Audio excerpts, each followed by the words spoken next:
এটা আমাদের 22 সর্বমঙ্গলা পাড়া নন্দনপুরে দুর্গাপূজা কমিটি 15তম বর্ষ দুর্গাপুজো। এবছরের আমাদের থিম অকাল বন্ধন। আমরা এখনও দেখতে পাচ্ছি বিশেষ 20 দশকে এসেও যে এখনও আমরা বাল্যবিবাহটাকে ঠিক মতো বন্ধ করতে পারছি না। কোনো জায়গায় কিছুভাবে হয়ে যাচ্ছে প্রশাসনের নজরে এড়িয়ে। তো আমরা একদম বর্ধমান শহর তথা আশেপাশে যে সমস্ত এলাকা থেকে গ্রামগঞ্জ থেকে এখানে ঠাকুর দেখতে আসে তাদের মধ্যে একটা বার্তা দিতে চাই, যাতে আমাদের যে মা দুর্গাকে আমরা পুজো করি, কন্যারূপে যে মা কুমারীকে আমরা পুজো করি, সেই কুমারীকে ঠিকমতো তার বয়স না হলে তাকে বিয়ের আসরে না গিয়ে আমাদের যে পশ্চিমবঙ্গ সরকারের যে সমস্ত আমাদের ইয়েগুলো আছে, স্কিমগুলো আছে, যেমন রূপশ্রী আছে, কন্যাশ্রী আছে, এগুলো যে সরকার দিচ্ছে যাতে পড়াশোনা করুক, একটা ভালো জায়গায় যাক, তারপর বিয়ে সাজি দেবে, সেই সমস্ত বার্তাকে আমরা 22 সঙ্গে করে তুলে ধরবো।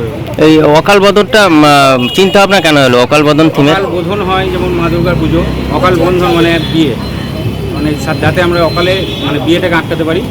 এবছর আমরা বস্ত্র বিতরণ অনুষ্ঠানটা রাখছি।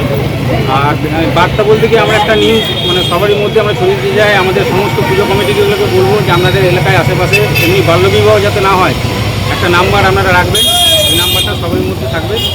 সেখানে যেন আমরা ফোন করলেই আমরা সেখানে থানাতে বা চাইল্ড লাইনে আমরা যোগাযোগ করি। সামাজিক জায়গায় লোক হয়ে যায়। এবারে বাজেট কি আছে? এবছর আমাদের প্রায় 3.5-4 লাখ টাকার মতো বাজেট।